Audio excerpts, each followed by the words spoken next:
Papa Dudut. Ako nga pala si Rita, 30 years old. Rita ang pinangalan sa akin ng nanay ko dahil pinaglihiraw niya ako sa Virgin Margarita.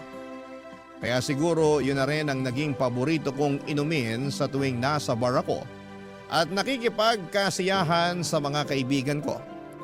At Virgin Rita rin ang lagi kong ino-order sa tuwing nasa date ako. And speaking of date ay may nangyari ilang buwan na ang nakakaraan at gusto ko sanang ibahagi ito sa inyo. Lagi akong sawi sa pag-ibig. Sa aming magkakaibigan, ako na lang ang hindi pa nagkakaroon ng stable na relasyon. Ako na lang lagi ang single. Ako na lang lagi ang abay sa kasal. Hindi na nakakatuwa lalo't ako lagi ang tampulan ng mga tanong sa pamilya ko kung kailan naman ako ang susunod. Ang susunod daw na magkaroon ng asawa. Susunod na magkakaroon ng anak. Nakakarindinngang mapakinggan ang mga tanong na ito. Hindi na nakakatuwa ang pressure. Seryoso naman ako sa relasyon kaya lang ay minamalas lang siguro sa lalaking napipili ko. Nakailang relasyon na rin ako at hindi nag-workout ang mga yon. Nalungkot ako kasi alam ko na ginawa ko naman yung best ko. Bakit hindi yun nakita ng mga naging karelasyon ko? Isang gabi mag-isa akong nasa bar, hindi ako sinipot ng kadate ko. Mas lalo lang akong nanlumo sa sitwasyon ko hanggang sa bigla na lang akong lapitan ni Osang. Kaklase ko nung elementary. Hindi kami naging close at yun siguro ang unang beses na nagkita kami ulit, Papa Dudut. Ang alam ko ay hindi na siya nagpatuloy sa pag-aaral sa kolehiyo. Pero nung nilapitan niya ako ay talo niya pa kaming mga nakapagtapos. Ang syala ng itsura niya, mas pinaganda pa siya lalo ng damit at alahas niya. Pwede na siyang ihilera sa mga mayayaman at mga tagapagmana.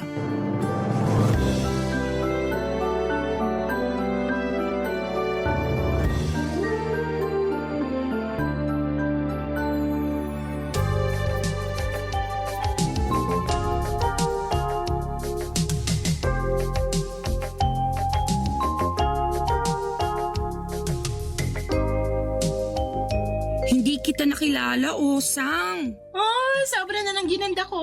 Sorry kung ang hirap humabol Joke. Ay, hindi joke yon. Totoo nga.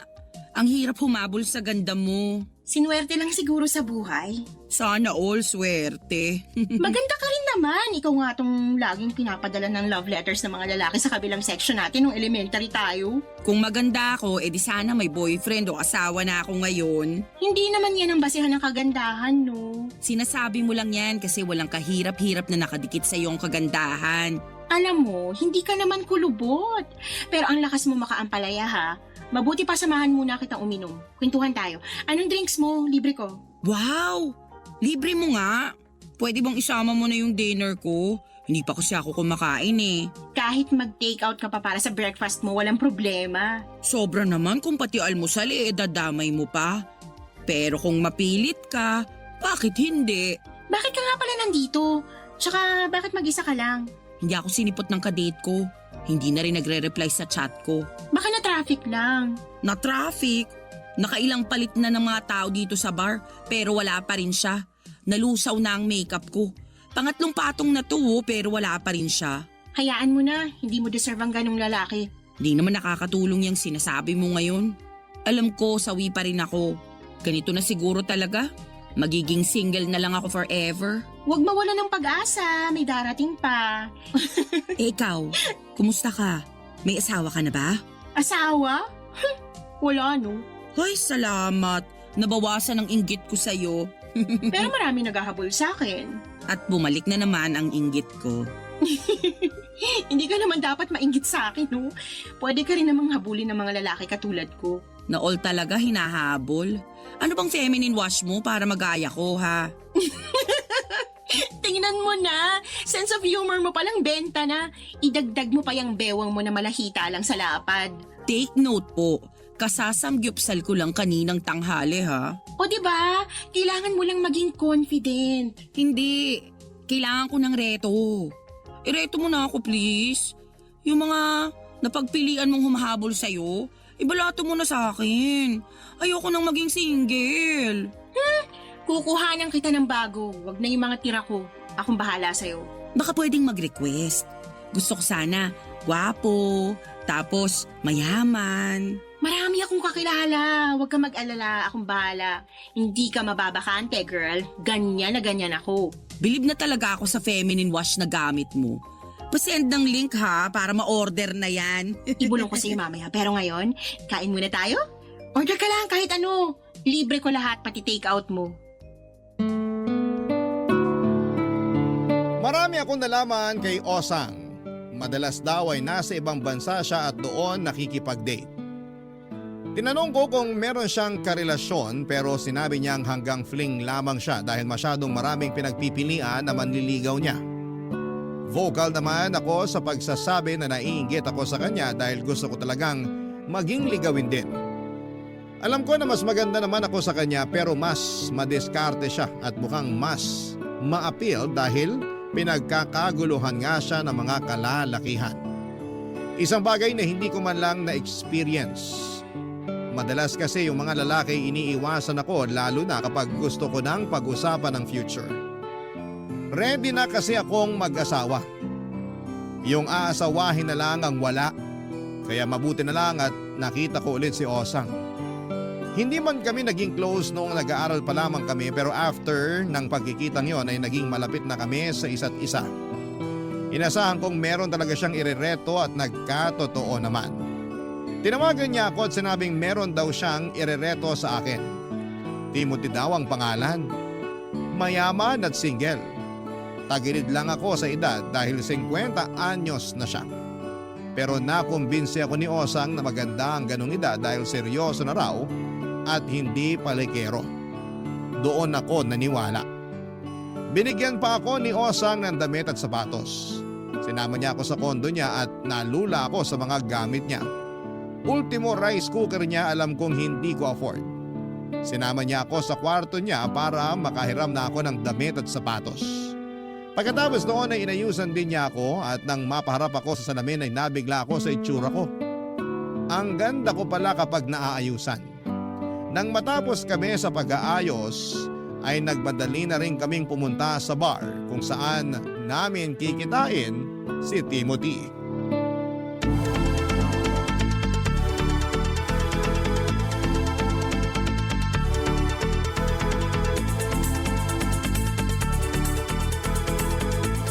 Sigurado ka bang magugustuhan ako ni Timothy? Ha? Ngayon ka pa ba magdududa? Panay ang lingon sa'yo ng mga lalaking nadaanan natin papasok dito sa bar. Si Timothy pa kaya? Kinakabahan ako. Paano kung di siya sumipot? Paano hindi sisipot? Nag-message na nga sa akin na nasa parking na raw siya. Umorder na raw tayo. Ay, ayoko nang may alak. Uminom ka, girl! Nakakadagdag ng confidence ang alak. Tsaka, para maging komportable din sa'yo si Timothy. Minsan kasi yung mga lalaki, kapag alam nilang nakainom na yung babae, dun sila gumagaling dumiskarte. Oh, heto na pala si Timothy. Ay, Osang. Hi Timothy, si Rita nga pala. Yung sinasabi ko sa'yo. Totoo nga ang sinabi mo, Osang. Lumalaban ang ganda ni... Lumalaban, nanununtok. Oh, maiwan ko na kayong dalawa dyan kasi may appointment pa ako sa BGC. Pero Huwag Osang, ka nang umangal dyan. Ayoko maging third wheel. Basta, galingan mo lang sa paglalandi para ibahay ka na ni Timothy. Timothy, mauna na ako Ikaw nang bahala sa friend ko. Ingat, Osang. At salamat. 50 years old ka na talaga? Wala na talagang bawas. Tama nga si Osang. Magaling kang magpatawa. 30 lang kasi ako saka mahilig pa sa sizzling spicy hotdog. Mahilig ka rin ba sa hotdog?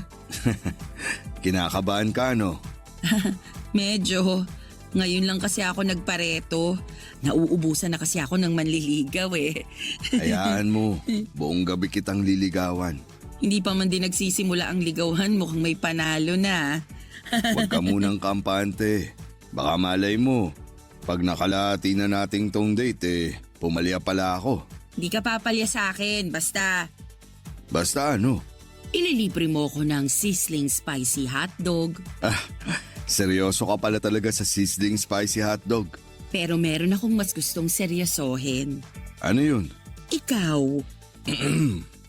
Hindi ko napaghandaan yun Hindi ko rin naman kasi napaghandaan ang pagdating mo sa buhay ko. Alam mo, ang daming tao rito sa bar ngayon. Baka gusto mong lumipat.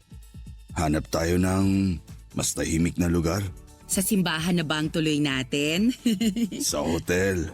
Sa hotel? May alam akong hotel na nagsaserve ng masarap na sizzling spicy hotdog. Tara na. Andito na rin naman na tayo sa bar. Meron namang sizzling spicy hotdog dito. Subukan na muna natin dito. Only sizzling spicy hotdog dun sa hotel. Pumayag ka na. Tara.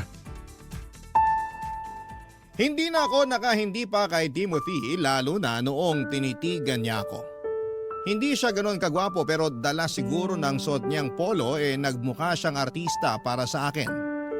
Saka ang bango niya. Nalaman ko rin na isa pala siyang dentist at may maliit na negosyo. Di mas lalo tuloy siyang naging gwapo sa paningin ko. Habang nasa loob nga kami ng sasakyan niya, Papadudot ay panay ang hawak niya sa kamay ko. Hinalikan pa niya yon, Papadudot, kaya nga kinilig na rin ako kasi nire-respeto pa rin niya ako. Naipit kami saglit sa traffic at nakapagkwentuhan pa kami. Marami siyang tinanong tungkol sa akin. Yun ang unang beses na may nagkaroon ng interest sa buhay ko. Pagkatapos noon ay nag-imagine ako bigla ng buhay na kasama siya. Sabi ko ay willing na akong i-give up ang karir ko para lang maging housewife niya. Siyempre hindi ko sinabi yon sa kanya. Nang makarating na kami sa hotel ay nag-shower muna siya dahil feeling daw niya kumapit lahat ng usok sa kanya sa bar. Ako naman ay tumawag na sa front desk para umorder ng sizzling spicy hotdog at Virgin Rita. Nang matapos si Timothy sa paliligo ay sa kanya ako tinabihang umupo sa gilid ng kama. Nahiya ako, Papadudot, dahil bagong ligo siya at medyo umatras pa ako. Ngumiti lang siya at sinabing walang kaso sa kanya kahit na hindi ako maligo. Kinilig ako roon. Pagkatapos ay hinalikan niya ako at ewan ko kung bakit mabilis akong nagpaubaya. Hanggang sa hindi ko na lang namalayan na may nangyari na sa aming dalawa. Buong gabi ay magkayakap kaming dalawa. Pabangon-bangon lang kami para magpapak ng sizzling spicy hotdog.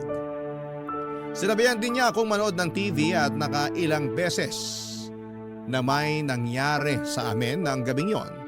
Kaya naman mabilis din akong nakatulog. Pagkagising ko ay umaga na. Mag-isa ko na lang sa kwarto, hinanap ko si Timothy pero nag-iwan na lamang siya ng note at sinabing hindi na niya ako ginising dahil may biglaan daw na appointment sa kanyang clinic. Sinabi niyang bayad na lahat ng in-order kong sizzling spicy hotdog at ang kwarto. Inengganyo pa niya akong umorder ng breakfast ko dahil nag-iwan siya ng 5,000 piso para sa akin. Papadudot, kinilig ako dahil may lalaking nagbigay sa akin ng pera. Pero nawala agad yon nang maalala kong hindi ko pala nakuha ang Facebook o cellphone number niya. Papadudot. Barangay Love Stories. Barangay Love Stories. Hindi ko muna pinaalam kay Osang ang nangyari. Umaasa ako magpaparamdam pa rin si Timothy at naghihintay lamang ako ng update kay Osang tungkol kay Timothy. Nakakahiya kasi kung ako yung magpapahabol or maghahabol, samantalang si Timothy naman itong mukhang interesado sa aming dalawa. Panay ang check ko sa cellphone at mabilis kong sinasagot kapag may tumatawag. Mabilis naman akong madismaya kapag nalaman kong mga rider lamang pala ito na nasa labas ng bahay para iabot ang parcel ko. Panay din ang check ko ng Facebook ko para i-check kung nag-send ng friend request si Timothy o kaya ay kung nag-PM na siya sa akin. Ginawa ko na rin public ang profile ko sa Facebook para mabilis malaman ni Timothy na ako yon. Kaya lang ay 2 linggo na ang nakakalipas pero wala pa rin. Kaya naman ako na lang ang naghanap kay Timothy sa Facebook. Lahat na ata ng may pangalang Timothy ay chinek ko na Pero wala siya roon. Ang mysterious naman niya. Wala na akong ibang naging choice kundi ang sabihin na ang lahat kay Osang. Total ay siya naman tong nagreto kay Timothy sa akin. Kaya malamang ay meron siyang alam tungkol sa kanya. Nakipagkita muna ako kay Osang sa parehas na bar kung saan niya ipinakilala sa akin si Timothy. Papasimplihin ko lang siya ng tungkol kay Timothy. Gusto ko talagang malaman kung bakit hindi na niya ako kinokontak. Nung una ay nakipag-tsekahan muna ako sa kanya. Nalaman ko na kababalik lamang niya from Singapore kaya kasama ang kanyang manliligaw. Nakaramdam naman ako ng pagkainggit. Nalaman ko rin na meron siyang bagong manliligaw at balak siyang idala sa Paris. Mapapasana all ka na lamang talaga kay Osang. Noong natapos na siyang magkwento, saka naman ako naglakas ng loob para magtanong tungkol kay Timothy. Nakatatlong virgin Rita ako bago ko binuksan ang topic tungkol sa pang-ghost sa akin ni Timothy Papadudut.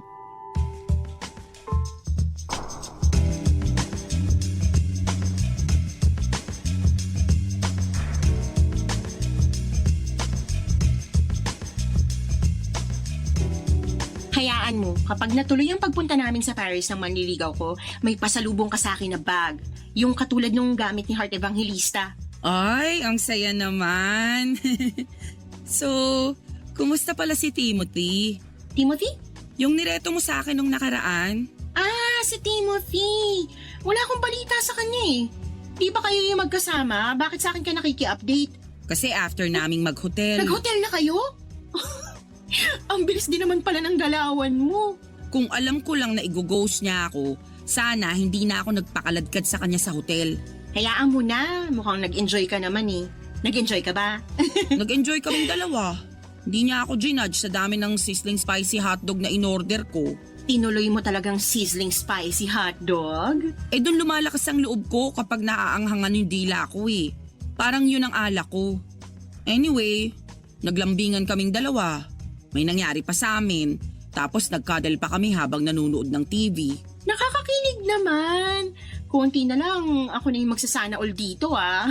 Sige nga, magsasana all ka pa ba sa sitwasyon ko kapag nalaman mo na kinabukasan, bigla na lang nawala si Timothy? Hindi man lang siya nagpaalam sa akin. Hindi ka ginising? Hindi, napasarap ang tulog ko kasi nga nakarami ako ng sizzling spicy hotdog. Tapos nakarami rin kami sa alam mo na. Pinagod mo siya, kaya ka siguro ginost. Alam mo may edad na yung tao tapos nakailang rounds pa kayo. Winasak mo sigurong tuhod niya, be. Pero bakit hindi man lang siya nagpaalam na aalis na siya? Tapos hindi ko man lang nakuha yung number at Facebook niya. Wala akong contact sa kanya. Kaya nga inaya kitang lumabas ngayon kasi gusto kong makibalita tungkol sa kanya. Nako, sa akin ka pa umasa hindi ko rin naman ka-close yung si Timothy. Wala naman ako masyadong alam sa kanya. Bakit mo ako nireto sa kanya? Parang pinahamak mo lang ako eh. Kakilala siya ng dating manliligaw ko. Tapos yung dating manliligaw ko na yun, brin ako na sa Facebook. Uripot kasi. Kaya sorry Rita, hindi kita matutulungang hanapin si Timothy. Akala ko naman siya na yung forever ko. Pwede namang mag-try na lang ulit sa iba.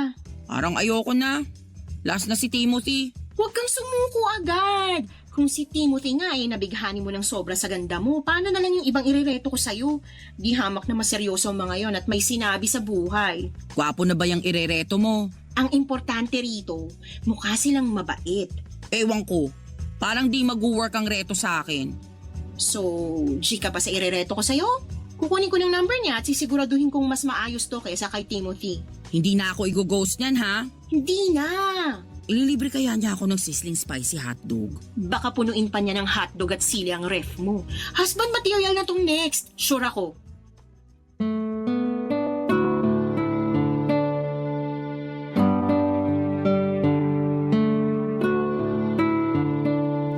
Pinanghawakan ko ang salita ni Osang. May tiwala naman ako sa kanya lalo na noong sinabi niyang husband material na ang next na irereto niya sa akin. At para makabawi, nilibre niya ako ng kahit na anong pagkain. Nag-take out na rin ako para naman may makain ako kinabukasan. Nawala na rin kahit papaano ang sama ng loob ko kay Timothy dahil alam kong mapapalitan naman yon ni Osang na mas matino at hindi na manggo-ghost. Yun naman kasi ang pinangako niya. Inaya ko kinabukasan ni Osang para magpasalon. Pinakulayan niya ang buhok ko at pinaayos ang kilay ko. Pagkatapos ay pina-foods pa niya ako at pina-facial treatment na rin. Nilibre niya ako para ma-relax ako at mawala na ng tuluyan si Timothy sa isipan ko. Effective naman yon lalo na nung nakita ko kung gaano ako kaganda. Malamang kapag nakita ulit ako ni Timothy ay babalakin pa niyang i-check-in ako. Siyempre hindi na ako papayag noon. Naka-move on ako sa kanya at ready na ako sa next. Makalipas nga ang ilang araw, nagbalik ako sa kondo ni Osang. Muli niya akong pinahiram ng maisusuot. Nasabi ko kasi sa kanya na wala talaga akong masyadong damit panlabas. Naintindihan naman niya at nakaramdam pa siya ng awa sa akin. Binigyan na rin niya ako ng mga napaglumaan niya. Masaya akong tinanggap ang mga yon at malaki talaga ang pasasalamat kong nag-cruise muli ang landas namin ni Osang. Dahil sa kanya ay umayos ang tingin ko sa sarili ko. Hindi ko na dinadown ang sarili ko at nabawasan na ang inggit na nararamdaman ko sa ibang tao. At nung sumapit na ang araw ng pagkikita namin ng bagong nireto sa akin ni Osang, halos hindi na ako mapakali. May takot pa rin na baka maulit lang ang nangyari pero inassure ako ni Osang na hindi na yon mangyayari. Dahil matinuraw si William. Ang bagong lalaki na nireto ni Osang para sa akin.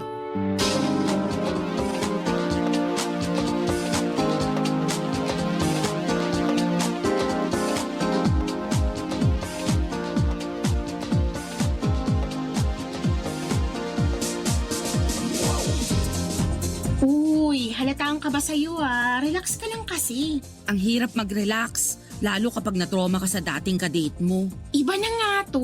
Move on ka na kay Timothy, okay? Hindi na natin siya pagbubuksan ng pinto kapag pumatok siya. Hindi na talaga. Ang pangit niya ha. Mas may itsura ng konti itong si William. Ay, sa wakas. At mas mayaman din at mas matalino kaysa kay Timothy. Bongga. Kaya lang, Okay, bumalik na naman ang kaba ko. hindi naman to masyadong malaking issue. Kaya lang mas matanda siya kay Timothy Bale, 55 years old na siya. Sige, G lang. Andito na tayo eh. Nakatikim na rin naman ako ng 50 anyos. Ano ba naman yung titikim ulit ng mas matanda ron? Yan ang gusto ko sa'yo lumalaban. Oh, nandiyan na pala si William. Hello, Osang. Hi, William. Si Rita nga pala. Hi, William. Totoo palang sinabi mo, Osang. Na maganda ako? Sinabi niya ng dating nireto niya sa akin. Pero anong nangyari? Wala namang nagawa ang ganda ko sa pang-ghost niya. Pagpasensyahan mo na tong kaibigan ko, William. Matindi lang ang bubog dun sa nang ghost sa kanya. Pero okay na siya. Ready to mingle na. Di ba, Rita? Normal lang naman siguro matroma. Okay lang yan, Rita. Naiintindihan kita. May nang ghost din sa akin dati pero pinatawad ko na lang. Ang ikli ng buhay para magtanim pa ng galit. Tama! Kaya ikaw, Rita, wag mo nang diligan pa ang galit mo, ha? Para hindi na lumago. Maiksi ang buhay. Mas papaiksiin mo pang buhay mo kapag sasayangin mo lang tong si William. Sorry, William ha. Hayaan mo, itutubig ko lang to para ma-flush down na tong kabiteran ko. Total, mukhang nagkakamabutihan na kayo. Pwede na ba akong umalis? Maaga pa kasing flight ko bukas. Okay na kayo rito? Okay na okay. Ingatan mong kaibigan ko, William, ha? Mamahalin ang ganda niyan. Rita, tsikahin mo na lang ako pagbalik ko ng Pinas, ha? Bye and enjoy! Balita ko, mahilig ka raw sa sizzling spicy hotdog, sabi ni Osang. Pass na muna ako sa sizzling spicy hotdog. May hindi ako magandang experience dyan. Iba na lang ang papapakin ko. Kahit anong gusto mo, ibibigay ko sa'yo. Magsabi ka lang. Parang gusto ko naman ngayon ng sizzling spicy sisig. Mahilig ka sa sizzling, ha? Nagsisizzle din kasi ang alindog ko. Charot! Naniniwala naman ako. Nasa malayo pa lang ako kanina para ka nang nag-aapoy sa pagiging hot. Kayo talagang mga 50 anyos pataas na mga lalaki. Bihasa na kayo sa pangbobola. Hindi ako nang bobola. Ina-appreciate ko lang ang ganda mo. Masama ba yun?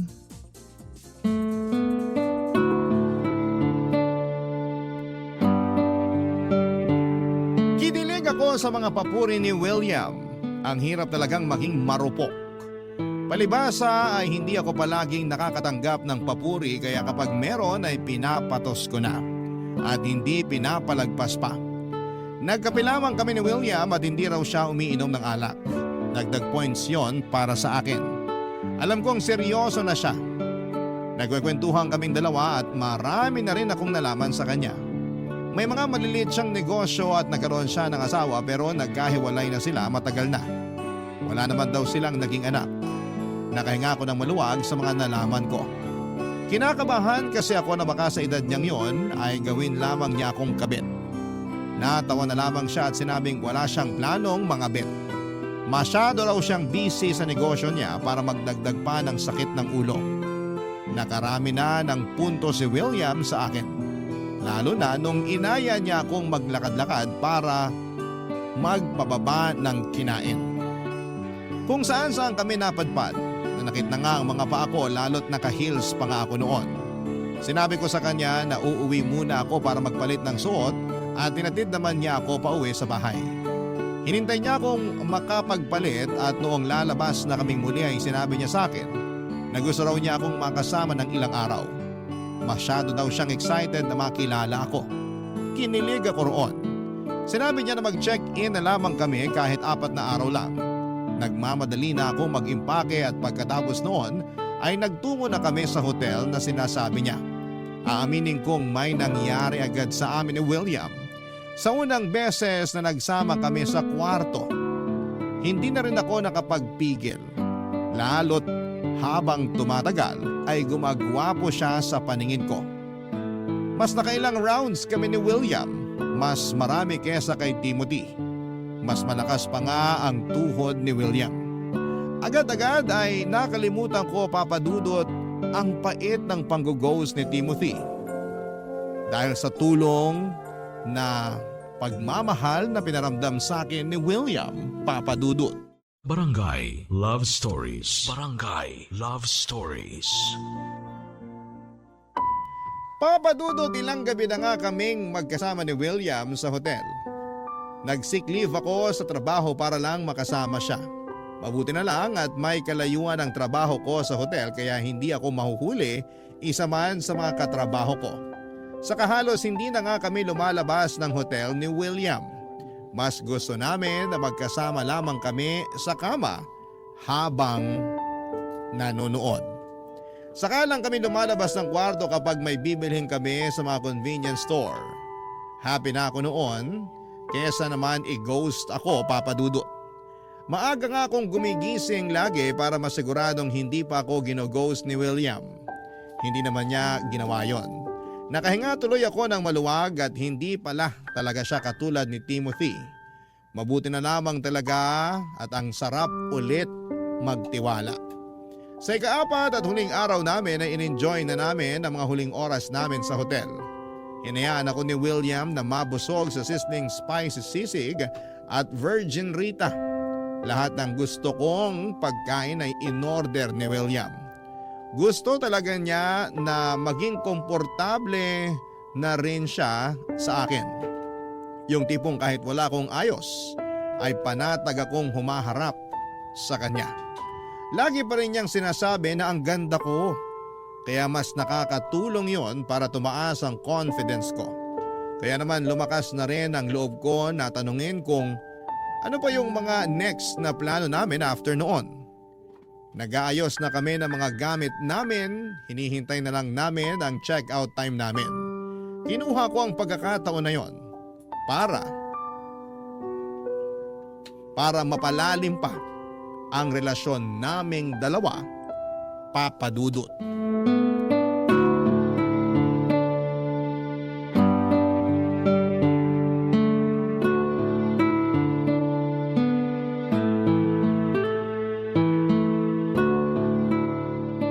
Nakita mo ba yung bagong post ni Osang sa Facebook?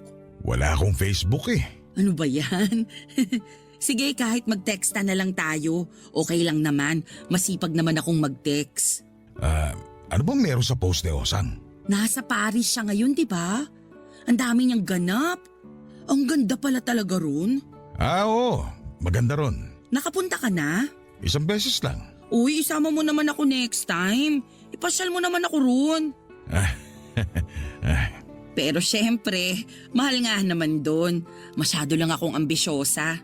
Kahit sa La Union na lang tayo mamasyal, okay na ako ron. Hindi pa kailangan ng passport. Maganda rin sa La Union. Mag-beach tayo, saka masarap magkape ron, lalo kapag sunset. Ano, G tayo? Nako, hindi kasi ako mahilig sa beach eh. Sa bundok kaya? Gusto mo magbagyo? Masarap magyakapan doon kasi malamig. Magkape tayo ron habang nagyayakapan. Umay na ako sa Baguio eh.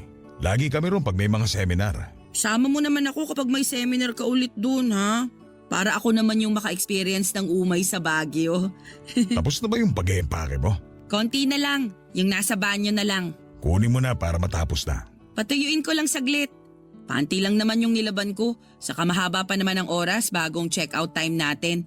Kwentuhan muna tayo. Bala ko sanang umalis before ang checkout natin eh. Sayang naman. Hintayin na lang natin hanggang check-out ha. Sayang naman kung hindi natin masusulit tong binayad mo rito sa hotel. Umay na rin kasi ako sa hotel. Paano naman ako? Bihira ako makaranas mag-hotel. Pagbigyan mo na ako, please. O sige na nga. Yay! Alam mo, may magandang hotel akong nakita. Shala yun, pero alam kong afford mo. Baka pwedeng next time dun tayo. Send ko sa'yo yung link. Next time? Oo, kapag nagkita ulit tayo. Sige. Tignan natin. O kaya, magstay na lang tayo sa bahay mo. Para mas makilala pa kita. Saka mas tipid, di ba? Tapusin mo na yung ine-empake mo. Mabilis lang ang oras. Alam mo, nakakahalata na ako sa'yo. Ano naman nahahalata mo? Parang wala ka namang ganang magplano ng mga next nating gagawin eh. Para saan pa? Anong para saan pa? Alam mo, tapusin mo na talaga yung pag-eempake mo.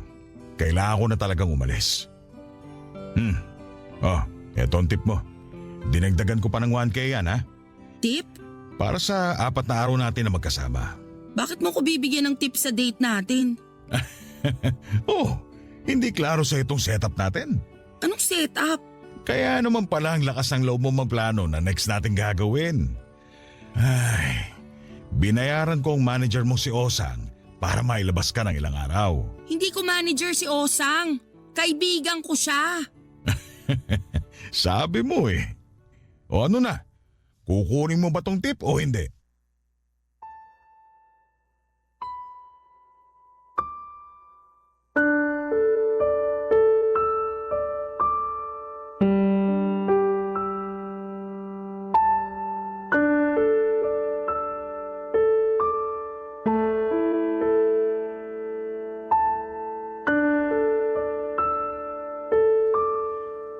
Papadudod para kung nanliit habang pilit na inaabot ni William ang ilang libong piso sa palad ko. Hindi ko yon tinanggap pero iniwan na lamang niya sa ibabaw ng kama para kunin ko kapag natauhan na raw ako. Pagkatapos noon ay nagmadali na siyang lumabas ng kwarto para umalis na. Naiwan naman akong mag-isa sa hotel tulad ng nangyari sa amin ni Timothy. Doon ko naisip na ganon din kaya ang ginawa ni Timothy. Naging babaeng bayaran ba ako sa kanya nang hindi ko nalalaman. Kaya ba nagmamadali na siyang umalis kinabukasan at hindi na nagpaalam sa akin? Benenta ba talaga ako ni Osang? Naiyak na lamang ako habang pinagmamasdan ng ilang libong pisong nasa ibabaw ng kama. Totoong nakakatuksong kunin yon, Papadudot, para ipangtapal sa dignidad ko. Pero Papadudot, meron akong ibang mas nararamdaman noong araw na yon. Galit. Galit para kay Osang. Binugaw niya ako nang hindi ko nalalaman. Hindi ko sinabi kay Osang ang tungkol sa mga nalaman ko, Papadudot. Hinintay ko muna siyang makabalik ng Pinas bago ko siya kumprontahin. Panay ang check ko ng update sa Facebook niya para malaman kung pabalik na nga ba siya. Ilang araw din ang tinis kong hintayin bago umuwi si Osang. Minessage ko siya kaagad at nakipagkita ako sa kanya. Hindi naman ata nakahalata si Osang. Pumayag siyang makipagkita sa akin sa bar kung saan niya ako laging inihaharap sa mga nirereto niya sa akin. Nanginginig ako noon, Papadudot, habang papalapit sa kanya. Gusto ko na siyang sabunutan noon pero gusto ko siyang mismo ang umamin sa mga panggagamit niya sa akin. Nang makita niya ako ay sinalubong niya ako at saka bineso. Naramdaman niya ang panginginig ng katawan ko. Inisip niyang gutom lamang ako o kaya naman inorderan niya ako ng makakain. Tahimik lamang ako noon at nakamasid sa kanya habang nagkikwento siya sa mga nangyari sa kanya sa Paris. Papa Dudut.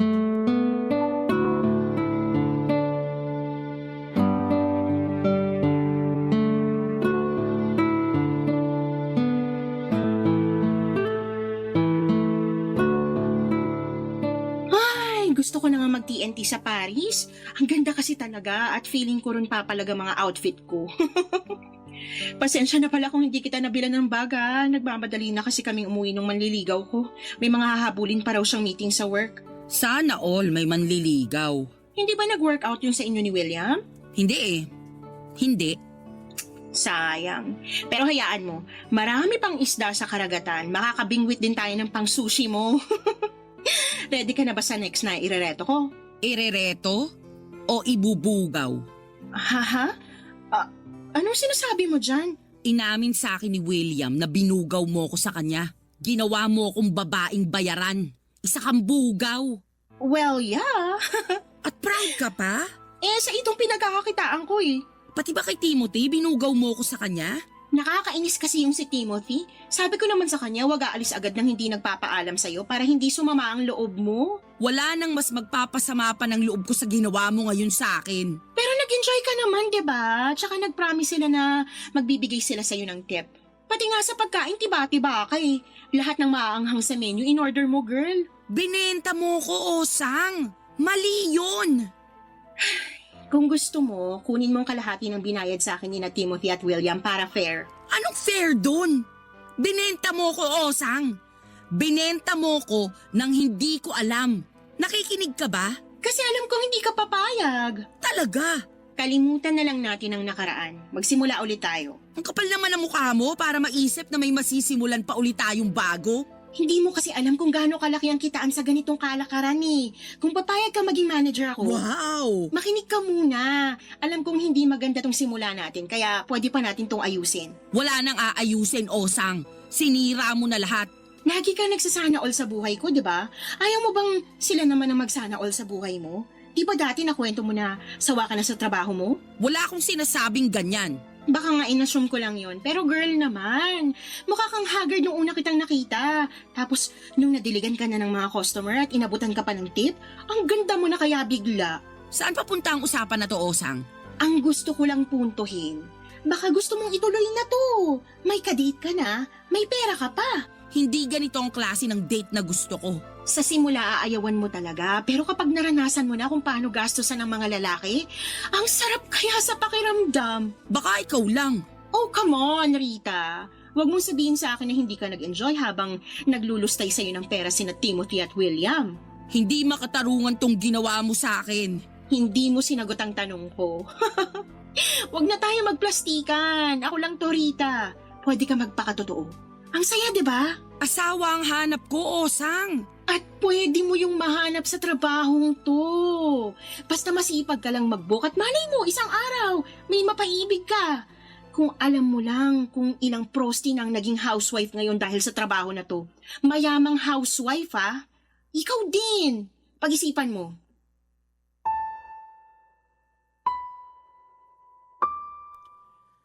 Natahimik ako sa huling sinabi ni Osang Papa Dudut. Totoo nga kaya na pwede ko ring ma-experience na maging housewife kung sa dadaanan ko ang pagpoprosti. Napansin ni Osang ang pagdadalawang isip ko at kinuha niya ang oportunidad na yon kaya mas gagawin niya ang lahat para makumbinsi ako. Nilabas niya ang tablet niya at ipinakita niya ang iba't ibang mga prosti na nagkaroon na ng asawa dahil sa trabaho nila. Nagsana all ulit ako. Nainggit akong muli, higit sa pera gusto ko talagang makapag-asawa. Nahirapan akong maghanap ng mapapangasawa nung una pero pwede palang maging posible yon basta tsatsagain ko ang pagpoprosti. Lalo nga't malaki ang bayad dito. Di hamak na mas malaki kesa sa sinasahod ko. Hawak ko pa ang oras ko. Magagamit ko rin ang pera na yon para magpaganda. Mas lalo ako magkakaroon ng chance para makilala ang forever ko. Hindi ako umiimik kay Osang noon. Tinatansya ko pa rin ang magiging desisyon ko. Maya-maya ay dumating ang bagong kadate ni Osang. Sinundo na siya para mag-staycation daw sa Tagaytay. Nagsana all na naman ako. Bago umalis si Osang ay binulungan niya ako at sinabing hihintay niya ang sagot ko dahil meron na raw siyang bagong irereto sa akin at malaki ang bayad. Porsyento na lang daw ang ibibigay ko sa kanya. Doon ako mas lalong naguluhan. Lalo na noong inabutan niya ako ng ilang libong piso at saka nagmamadali na siyang umalis para sa bagong kadate niya. Naiwan ako mag-isa sa bar at pinag-iisipan ang susunod kong hakbang. Ano ba sa tingin ninyo ang dapat kong gawin? Sana ay magawa ninyo akong tulungan sa problemang kinakaharap ko sa ngayon. Maraming salamat po sa lahat ng bumubuo ng inyong #1 radio station. Hanggang sa muli, ang inyong kapuso at kabarangay forever, Rita. Dear Papa Dudut, good day po sa inyo at sa mga kabarangay natin na taga-subaybay ng Barangay Love Stories. Itago nyo na lamang po ako sa pangalang Gemma, 31 years old, married with 2 kids at taga Manila. Nito ko lang na-discover ang programa ninyo dahil na rin sa best friend at high school classmate kong si Riz. Mahilig kasi yon sa mga drama at love story na ume-ere sa radyo. Kaya naman nirecommend niya ang Barangay Love Stories ni Papa Dudut. Sinabi rin niya sa akin na subukan ko raw magpadala ng sulat sa inyong estasyon para maitampok ninyo ang aking kwento at mapayuhan ako ng mga kabarangay natin. Kaya naman, nagpadala agad ako ng email. Meron po akong asawa na pangalanan na lang natin na Kokoy. Isa siyang magaling na engineer. Bukod doon ay responsable rin siyang tatay sa 2 naming anak na babae. Mabuting huwaran, mapagmahal at nasa kanya na ang lahat. Sabi ng mama ko ay napakaswerte ko kay Kokoy dahil siya ang napangasawa ko. Bukang bibig din siya ng mga pinsang kong babae na nangangarap na makatagpo ng isang real-life Prince Charming. Kaya naman sobrang proud ako sa mister ko lalo na nitong 2024 lang ay na-promote siya sa kanyang trabaho. Sobra siyang naging busy sa araw ng promotion niya pero hindi ko nakalimutang mag-celebrate sa bahay pagdating niya. Nagluto ako ng paborito niyang pagkain, bagay na ikinatuwa niya ng husto. At bago kami matulog ng gabing yon ay hindi ko nakalimutang batiin ulit ang asawa ko.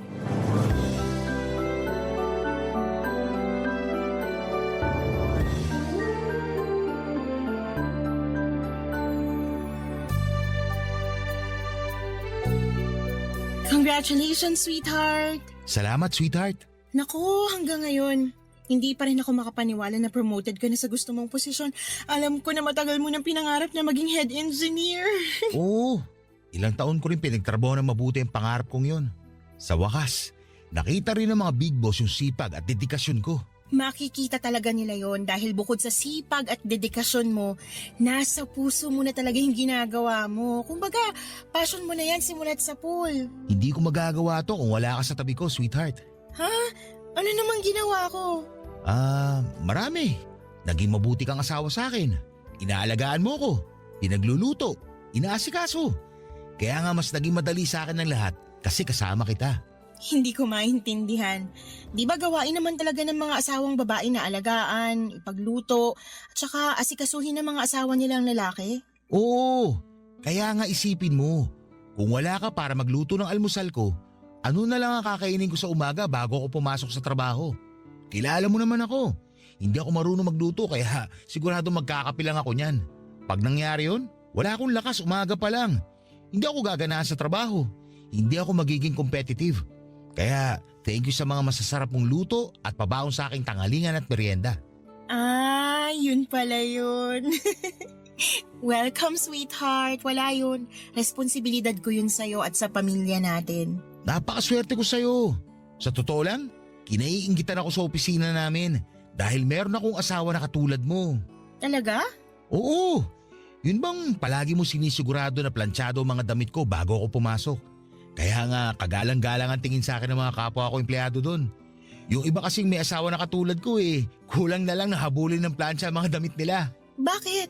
Hindi ba pinaplansya ng mga misis nila yung damit nila? Hindi. At ewan ko kung bakit. Siguro kasi hindi sila kasing swerte ko dahil meron akong ikaw. Nambola ka pa. Hindi yun bola. Totoo lahat ang sinasabi ko. Maswerte talaga ako kasi nasa tabi kita. Kaya naman tong tagumpay ko, tagumpay mo na rin. Proud din ako sa'yo, sweetheart. Ako, salamat. Pero parang nahiya naman ako. Bakit naman? Ewan ko. Pwede ba yun? Feeling ko kasi hindi ko naman deserve yung recognition mo dahil ikaw naman talaga yung na-promote sa ating dalawa eh. Wala naman akong masyadong ginawa.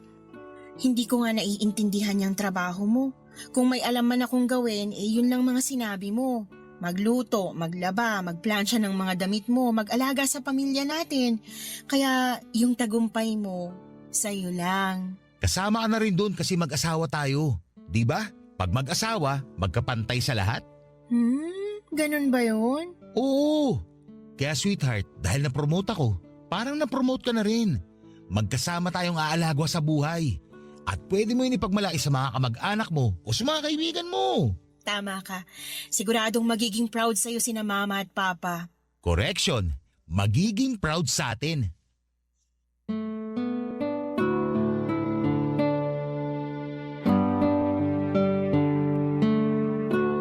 Papadudot college schoolmate kami ni Kokoy sa isang university sa Manila kung saan ay scholar ako. Mahirap lang naman ang pamilya namin pero mataas ang pangarap ko kaya nga nilakasan ko ang aking loob na lumuwas noon mula sa Occidental Mindoro para makapag-aral ng kolehiyo sa Maynila. Sakto na meron kaming kamag-anak dito sa mother side na nagalok sa akin kung gusto ko raw bang mag-aral kapalit ng pagbabantay at pag-aasikaso sa lola namin. Walang pag-aatubiling pumayag ako dahil chance ko na yon upang makaalis sa aming probinsya at magsimula ng bagong buhay sa ibang lugar. Don't get me wrong, mahal ko po ang Mindoro pero pakiramdam ko nasa Maynila ang buhay ko. Fast forward. Kumuha ako ng kursong culinary arts dahil passion ko talaga ang pagluluto. Nakapagtapos naman ako sa college taong 2014 at nangarap akong magtrabaho sa barko o cruise ship pero habang nag-iipon pa ako ng pang-requirements at tumutulong sa parents ko sa probinsya, nagtrabaho muna ako sa isang restaurant at tumagal ako doon ng 2 taon. Noong 2017 ay nag-cruise ang landas namin ni Kokoy matapos niyang kumain sa restaurant na pinagtatrabahuhan ko. Hindi ko na idedetalye ang mga nangyari pero nauwi na lang ang lahat sa pagkakaibigan at hindi nagtagal ay sa pag-iibigan. Tapos nung sumunod na taon ay nabuntis niya ako sa panganay namin. 3 buwan ang tiyan ko noon nang mamanhikan sila ng mga magulang niya sa pamilya ko. Pagkatapos makaraan lang ng 2 buwan ay nagpakasal na kami ni Kokoy. Doon na po nagsimula ang pagiging housewife ko lalo na nang magkaroon kami ng second baby taong 2021. Yun na rin ang simula ng tuluyan ko nang sinantabi ang aking mga personal na gusto at mga pangarap sa buhay.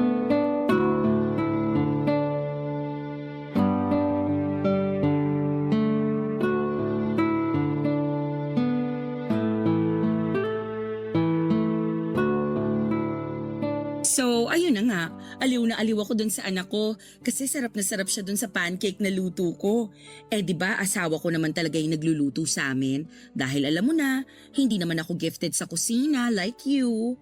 Kaya nagulat talaga ako sa reaksyon niya at naengganyo na rin akong tikman ng bawal.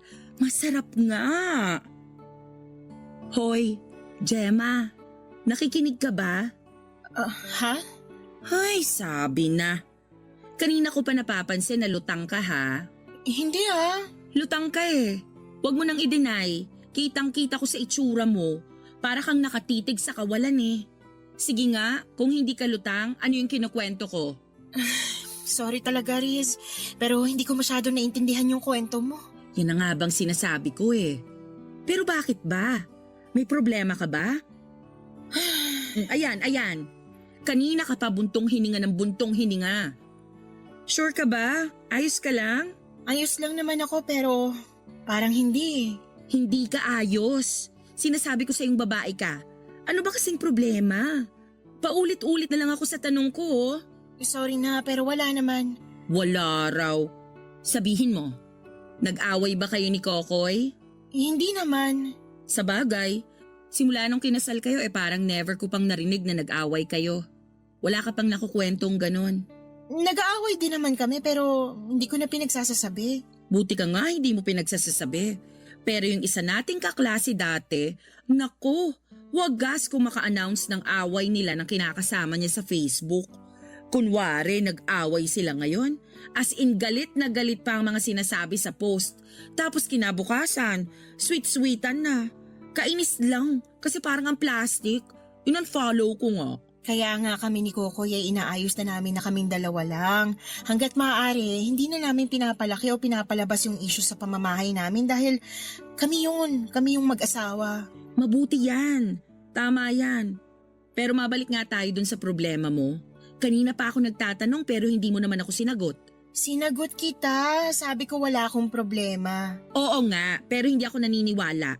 Lokohin mo na lelang mo pero matagal na tayong mag-BFF. Di mo ako madadala sa ganyan. Kaya sabihin mo na. May bumabagabag lang sa isip ko. Ano yun? Mangako ka muna sa akin na hindi mo ako i-judge. Pangako. So ano nga? Sa totoo lang, matagal ko na itong nararamdaman pero hindi ko lang pinapansin. Teka. Gano'n na yan katagal?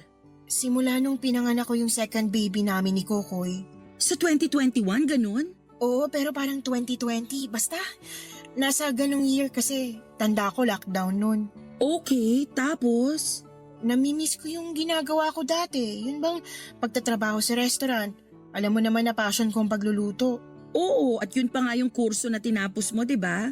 Oo, kaso kinailangan kong umalis sa trabaho nung nabuntis ako sa panganay namin ni Kokoy. Bakit? Maselan ka ba? Hindi naman, pero gusto kasi ng mister ko na sa bahay lang daw ako. Kaya kahit ayoko sana mag-resign dahil kaya ko pa naman at ayos lang sa management namin napilitan ako. Hanggang sa nagpakasal na kami ni Kokoy at pinanganak ko na nga yung baby namin. Pero lately, napaisip ako kung ano kaya yung buhay ko sakaling natupad ko yung pangarap kong makapag-ipon ng pera pang requirements para makapagtrabaho sa barko, no? Ah, okay.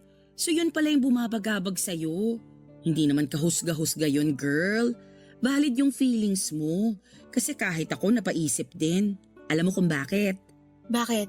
May potential ka. Lakas ng fighting spirit mo. Nagulat nga ako nung nag-decide ka na umalis sa atin sa Mindoro para mag-aral dito sa Maynila.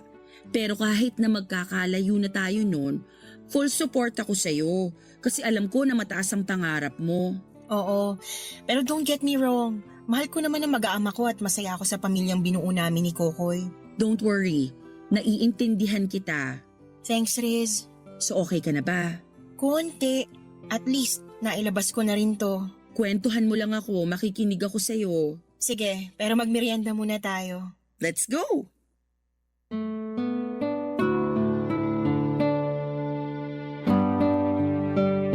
Papadudot, hindi ko makakalimutan ang sinabi ni Kokoy sa akin noon na magkapantay raw ang mag-asawa sa buhay at sa lahat ng opportunity.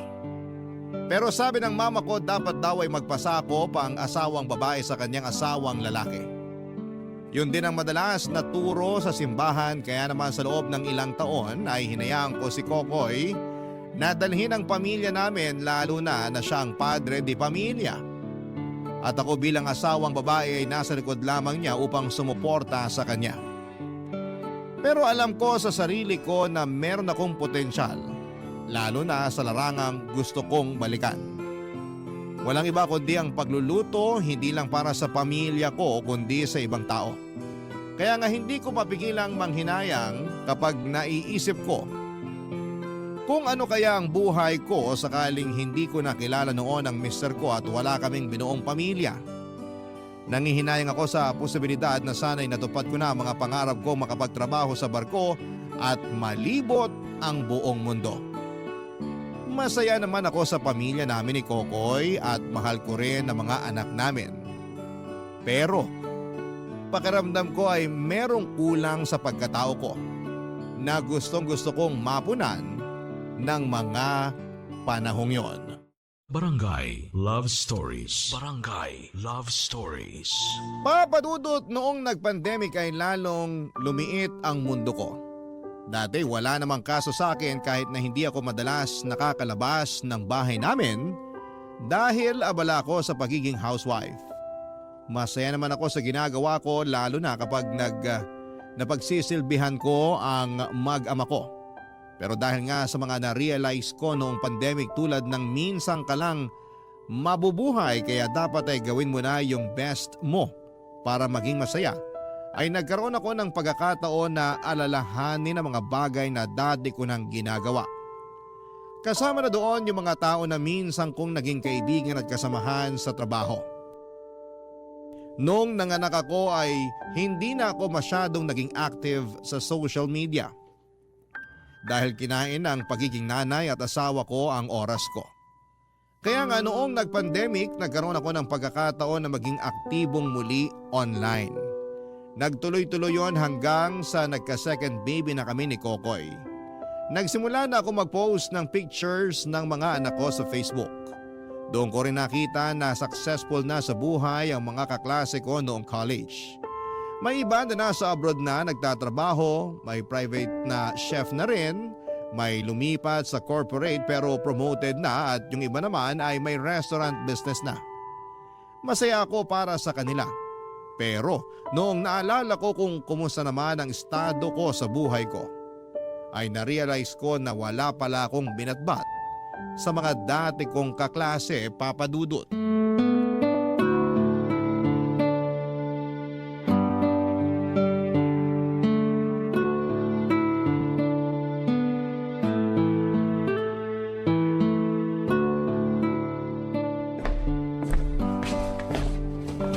Hi sweetheart, tapos na ako maligo. Mag-half bath ka, di ba? Oo, pero re-replyan ko muna tong kaibigan ko. Sino kaibigan yan? Si Linda, yung katrabaho ko dati. Natatandaan mo ba? Hindi eh. Pero ano bang pinag-uusapan nyo? Nangumusta lang siya tapos in-invite niya ako lumabas para samahan siya sa Food Expo sa Pasay. Kailan daw? Sa susunod pa naman na linggo. Sino magbabantay sa mga anak natin pag sumama ka? Ha? Kita mo na? Walang maiiwan sa mga bata. Kaya kung ako sa'yo, ngayon pa lang tanggihan mo na yung pagyayaya nila. Meron namang weekend. Doon na lang kami pupunta Para ako magbantay sa mga anak natin, ganon. Kukoy naman, isang araw lang eh. Tsaka first time ko lang na makaka-attend sa ganong event. Alam mo namang matagal ko nang gusto makapunta doon. Oo nga, pero baka nakakalimutan mo hindi ka na dalaga. Hindi naman pang dalaga lang yung event na yun ah. Hindi ko naman sinasabi na pang dalaga lang yun. Pero sinabi mo na hindi na ako dalaga. Sa lagay, porke may mga anak na tayo, bawal na ako lumabas? Hindi naman sa ganon, sweetheart. Hindi raw sa ganun, pero yung tono mo ganun ang sinasabi. Ayaw mo kong payagan na sumama sa kaibigan ko kasi walang maiiwan sa mga anak natin. Nandiyan ka naman. Wala ka namang pasok tuwing Sabado at Linggo. Oo nga, pero gusto ko magpahinga sa mga araw na yun. Alam mo namang nakakapagod ang trabaho ko, hindi ba? Pero nakakapagod din naman yung trabaho ko rito sa bahay ah. Anong trabaho yung pinagsasabi mo? Ano pa nga ba? E di mag-alaga sa mga anak natin, maglinis ng bahay, magluto ng makakain natin. Buti ka pa nga may 2 araw ka na day off, ako, wala. Kung napapagod ka, bakit gusto mo pa lumabas kasama yung mga kaibigan mo? Di ba mas nakakapagod yun? Hindi mo talaga ako naiintindihan eh. Hindi talaga kita maintindihan kasi ang labo mo kausap. Hindi ako malabo kausap, ikaw ang mahirap umintindi. Palibasa, pagod mo lang yung mahalaga. Paano naman yung sakin? Nandito ka lang naman sa bahay. Nagpapakananay sa mga anak natin at nagpapakasawa sa akin. Kung napapagod ka, di magpahinga ka at huwag kang lumabas-labas kasama yung mga kaibigan mo. Saka, ano ba mapapala mo dyan sa Food Expo na yan? Baka mapagastos ka lang dyan. Alam mong mahalaga sa akin yung event na yun dahil malapit yun sa kursong tinapos ko. Hindi lang kami pupunta doon para gumastos. Wala ka naman mapapala dun eh. At paano mo nasabi yan? Matagal ka ng graduate at hindi ka na rin nagtatrabaho. Hindi ka na makaka-relate dun. Malamang, wala ka na masyadong alam sa kursong tinapos mo. Kaya kung ako sa'yo, dito ka na lang sa bahay natin. Ganyan na lang ba kababang tingin mo sa akin? Sweetheart, hindi ganun yun. Hindi raw. Pero kung makapagsalita ka, halatang halata na tingin mo lang sa akin, nanay ng mga anak natin at asawa sa'yo eh. Bakit? Dahil ikaw lang yung nagtatrabaho? Bakit naman tayo umabot sa ganyan, Gemma? Bakit nga ba? Tanungin mo kaya sa sarili mo. Masyado kang selfish? Papadudot netong taon lang, 2024, nang imbitahan ako ng kaibigan at dati kong katrabaho na pumunta sa isang food expo. Kaya naman tuwang-tuwa ako. Kaya lang dahil hindi ako pinayagan ni Kokoy ay sumama ng husto ang loob ko sa kanya. At mas nadagdagan lamang yon nang tinawag niya akong balat sibuyas. Matapos kong mag-walk out sa pag-uusap namin. Ewan ko kung emosyonal lamang ba ako dahil malapit na ang period ko o sadyang masakit lang siyang magsalita.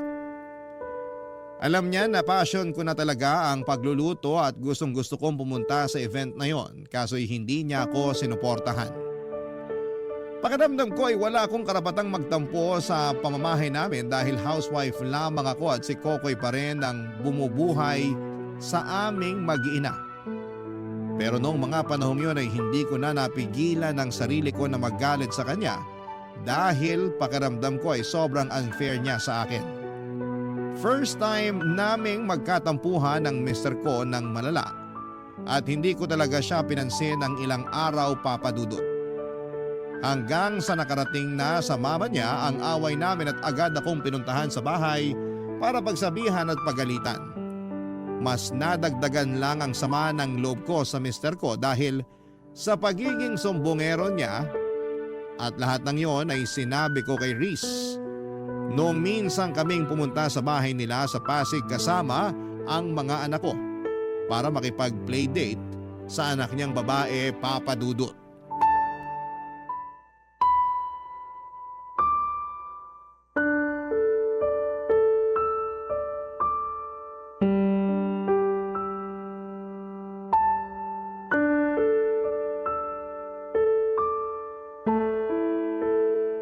Ano ka mo?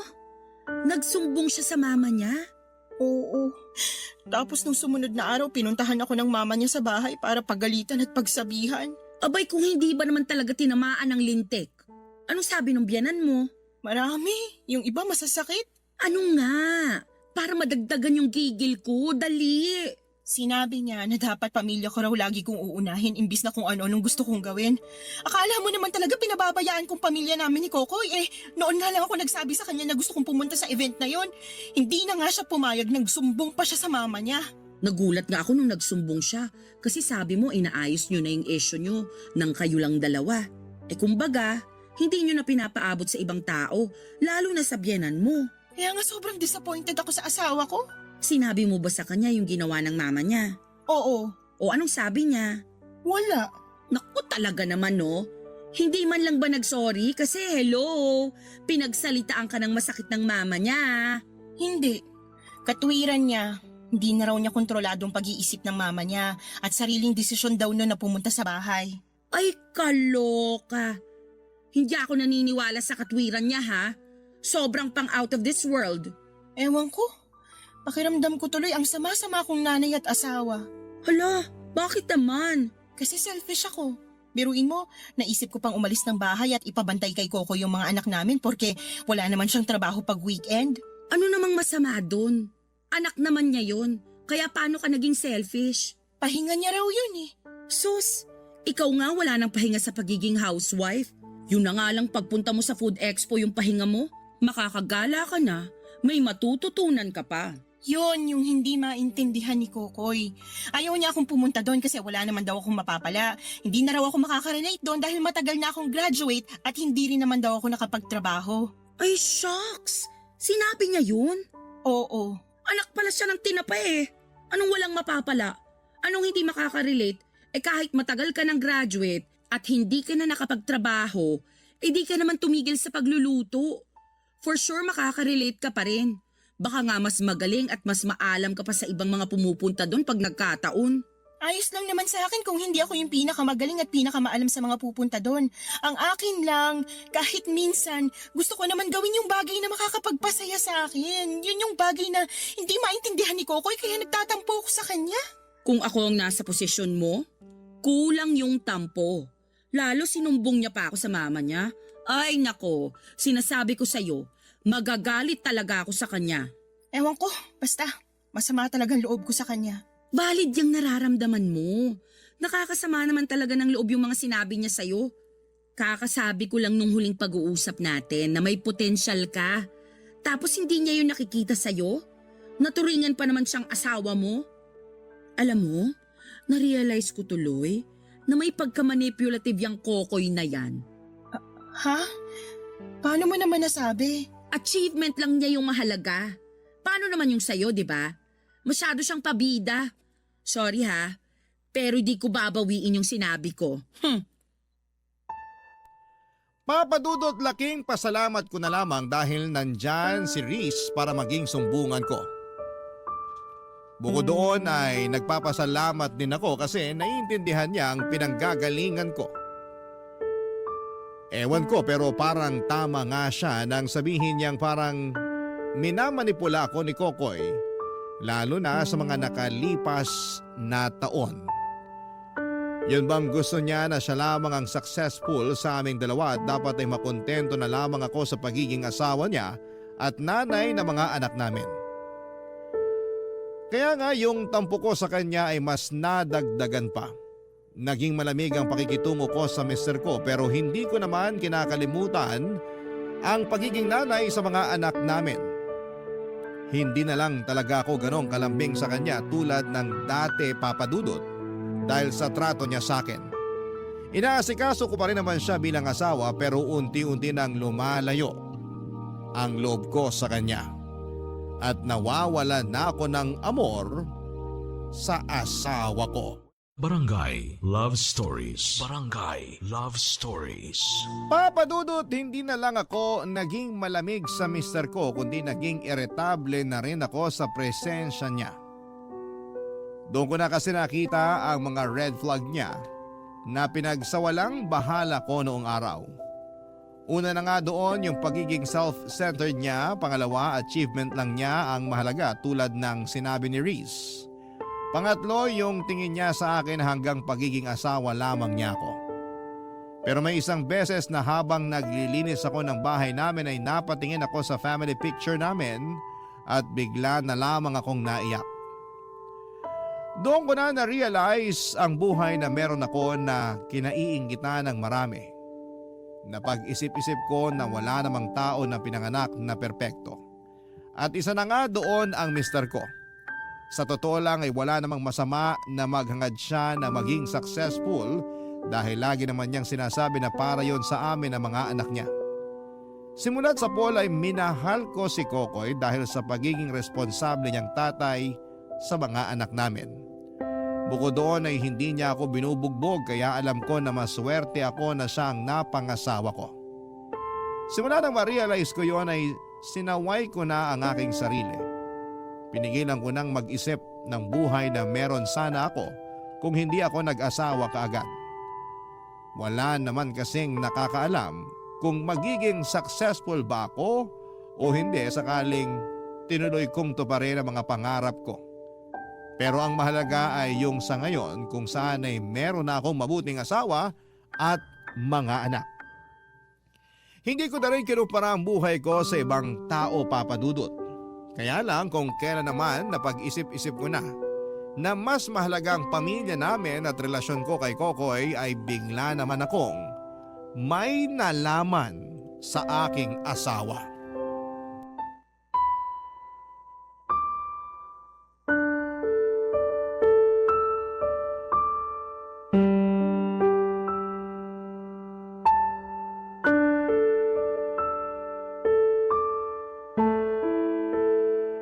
Sweetheart naman, bakit ka ba uminom? Nagkasiyahan lang kami ng mga kaopisina ko. Huwag ka nang magalit. Hindi naman ako galit, pero hindi ka rin kasi nagsabi. Uy! Halika nga, tutulungan na kita para makaupo ka sa sofa. Akin ang braso mo, dali. ipatong mo sa balikat ko. Alalayan kita. Ayan, umupo ka nga. Aray. Salamat, Tess. The best ka talaga. Sinong Tess? Ha? Sabi mo salamat, Tess. The best ka talaga. Sino si Tess? Sweetheart, ano kasi? Tanong ko sagutin mo, sino si Tess? Katrabaho ko. Boss ko. Boss mo, pero Tess lang ang tawag mo? At ano nga yun? The best? Saan siya the best? Pwede ba? Uminahon ka nga muna. Paano ko ihinahon kung yung asawa ko may binanggit na pangalan ng ibang babae? Masama ba na magbanggit ako ng ibang pangalan ng babae? Hindi ko sinabing masama kaya wag mo akong pilosopuhin. Tsaka sigurado ka ba talaga na boss mo lang yung Tess na yan? Oo, sigurado ako. Pwede ba? Wag mo na akong gawing tanga. Aminin mo na, may relasyon kayo ng Tess na yan, ano? Wala. Hindi ako naniniwala sa'yo. I'm sorry, sweetheart. Wag mo akong tawagin ganyan. Galit ako sa'yo, Kokoy. Hayaan mo muna kasi ako magpaliwanag. Kaya nga magpaliwanag ka na. Kanina pa kita tinatanong pero ang tipid ng mga sagot mo. Oh, ngayon, ipaliwanag mo sa akin ang lahat para maliwanagan ako. Sige, pero pangako mo muna maikinig ka sa akin. Depende sa sasabihin mo kaya simulan mo na bago pa maubos ang pasensya ko. Boss ko si Tess. At aaminin ko, nakalandian ko siya. Napakahayop nyo! Pero ginawa ko lang naman yun para ilakad niya yung promotion ko sa mga big boss.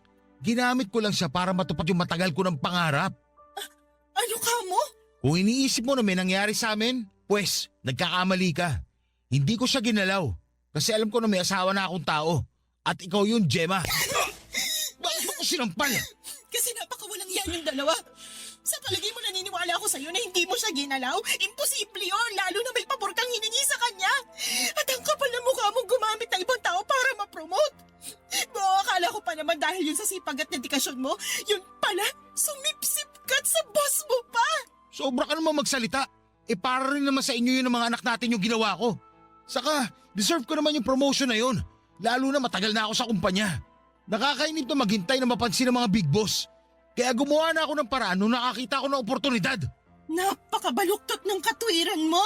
Nasasabi mo lang yan dahil wala kang alam sa ginagawa ko. Bakit? Dahil housewife lang ako? Na ang alam ko lang ay magluto, mamalansya, maghugas ng pinggan at maglaban ng damit natin? Oo! Totoo naman, di ba? Akala ko ba sinabi mo lang na magkapantay lang ang mag-asawa? Oh, bakit ganyan lang tingin mo sa akin ngayon? Kahit na ganito lang ako, hindi ako katulad mo na taksil at manggagamit. Kapal na mukha mong ipamukha sa akin na hamak na housewife lang ako dahil ikaw yung nagtatrabaho para sa pamilya natin? Oh, sino sa atin ngayon yung totoong hamak at mababa? Di ba ikaw?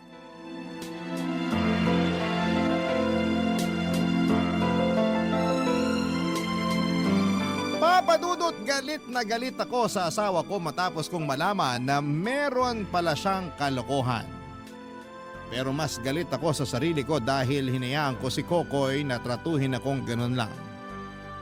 Yun bang asawa lang na nag-aasikaso sa kanya at sa mga anak namin? Yun bang tagaluto, tagalaba, tagaplancha, tagalinis ng bahay? Akala ko kasi kapag ginawa ko ang mga bagay na yon, kapag naging masunurin at mapagpasakop akong asawa sa kanya, ay hindi na siya maghahanapan ng iba. Doon biglang gumuho ang mundo ko, Papa Dudut. Hindi ko kasi akalain na magagawa yon sa akin ni Kokoy. Akala ko ay mahal niya ako. Akala ko nire-respeto niya ako. Nagkamali nga lang ba ako ng lalaking minahal at pinakasalan? O sadyang magaling lang siyang magkunwari at magtakip ng mga kasalanan niya. Sobrang unfair para sa akin dahil ginawa ko naman ang lahat para mapanatiling maayos at masaya ang pamilya namin. Tapos nang dahil lang sa paghahangad niyang umangat sa posisyon niya at magtagumpay ay sinangkalan niyang pamilya namin. Nang gabing yon ay hindi kami magkatabing natulog ni Kokoy. Sa sofa sa sala siya nagpalipas ng gabi habang iyak ako ng iyak sa kwarto namin. Hindi ko na nga namalaya na nakatulog na lamang ako sa labis na sama ng loob. Kinabukasan nagising ako sa amoy ng sinangag na kanin at pritong ulam. Yun pala ay nagluto ng almusal ang magaling kong asawa para sa amin na mga bata. Pero hindi ako lumabas ng kwarto kahit na anong katok niya. Lumabas na lamang ako nang ihahatid na niya ang panganay namin sa eskwelahan dahil kailangan kong bantayan ang aming bunso. Nang umalis si Kokoy, humagulhol ako ng iyak. Doon ako nag-decide na maligo at magbihis.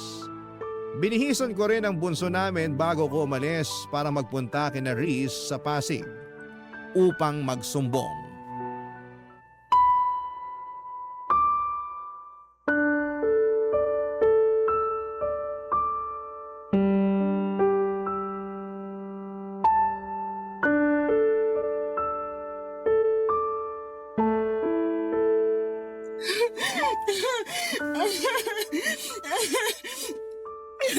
Riz, ang sakit-sakit, sobra. Parang inahampas ng paulit-ulit at pinimila sa maraming piraso yung puso ko dahil sa ginawa ng asawa ko. Sige, iiyak mo lang. Para kahit paano malabas mo yung nararamdaman mo. Ano bang kasalanan ko, ha? Sabihin mo nga, saan ba ako nagkamali? Bakit kailangan niya akong ganituhin? Para sa akin, wala ka namang kasalanan. Siraulo lang talaga yung asawa mo dahil nagawa niya sa'yo yung bagay na yun. Ewan ko. Hindi ko na alam kung anong gagawin ko. Nalilito ako. Naguguluhan. Pero isa lang yung sigurado. Galit na galit ako sa kanya. Kung ako ang ginanya ng asawa ko, magagalit din ako. Baka nga isumpa ko pa siya at ipakulam. Kaya subukan lang talaga ng mister ko na magloko. Mata lang niyang walang latay. Hindi ko lang talaga maintindihan kung saan ako nagkulang eh. Tingin ko naman ginawa kong lahat para sa kanya at sa pamilya namin. Nagsakripisyo ako. Sinunod ko mga gusto niyang gawin ko. Kinalimutan ko yung pangarap ko para masuportahan siya, para maalalayan siya na matupad yung mga pangarap niya.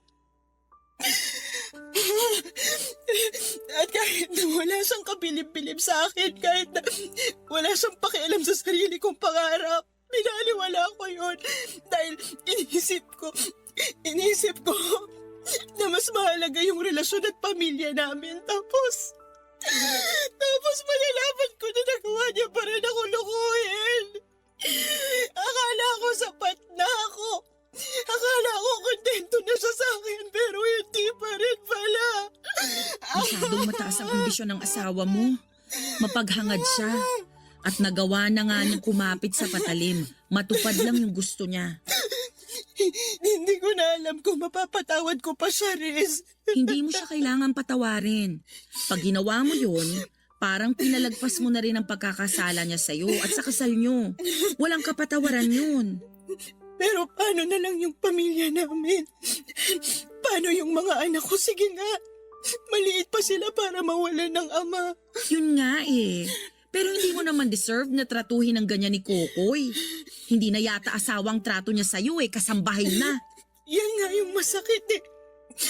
Pasabi-sabi pa siya na magkapantay lang daw kami kasi mag-asawa kami. Pero yun pala, pag di niya ako kasama parang wala lang ako sa buhay niya. Ako naman si Tanga.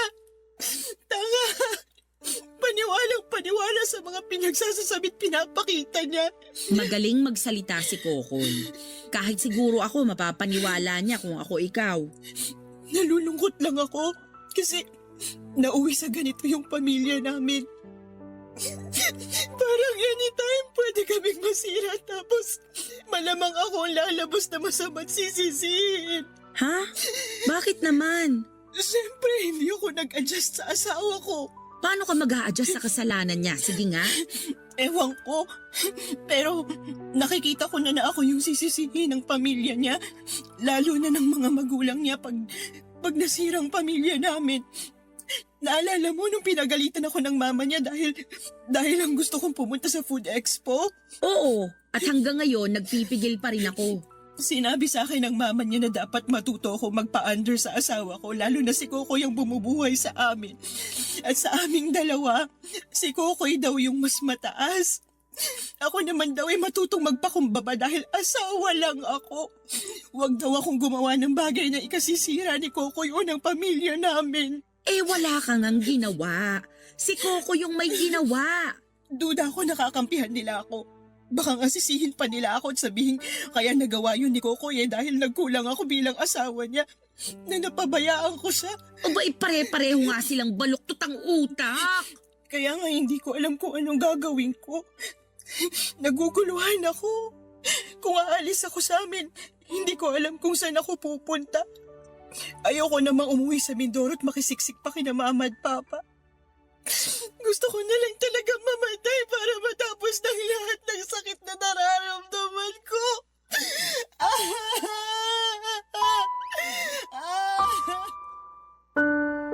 Papa Dudut, inalo ako ni Reese ng mga panahong yon. Hinayaan niya akong umiyak at magsalita. Paminsan-minsan ay binabara niya ako kapag sinasabi ko na gusto ko na lang mamatay para matapos na ang lahat. Hindi raw yon ang solusyon at alam ko naman yon.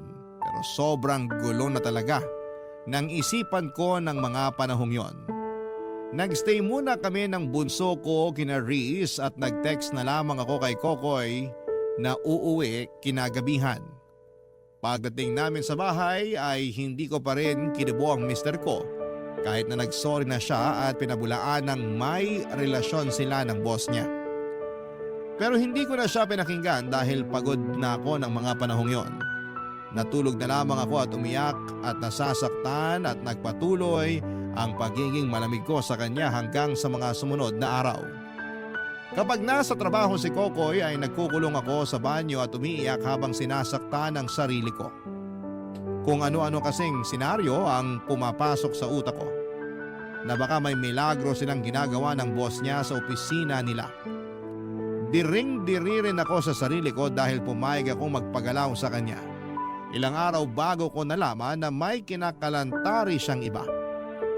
Hindi ko na po alam ang gagawin at kinakaya ko na lang talaga. At hanggang sa mga puntong ito, Papa Dudut, ay ginagawa ko pa rin ang lahat para magmukhang ayos lang talaga ang pamilya namin. Hanggang dito na lamang po ang sulat ko, Papa Dudut. At maraming salamat sakaling mapili po ninyong i-ere ang sulat ko at sana'y mapayuhan ako ng mga kabarangay natin tungkol sa maaari kong gawin. Kung ito tolerate ko ba ang mister ko at patawarin na lamang ang kasalanan niya o tuluyan ang kumawala sa kasal namin kasama ang aming mga anak. God bless and more power sa inyo. Ang inyong forever kapuso at kabarangay, Gemma.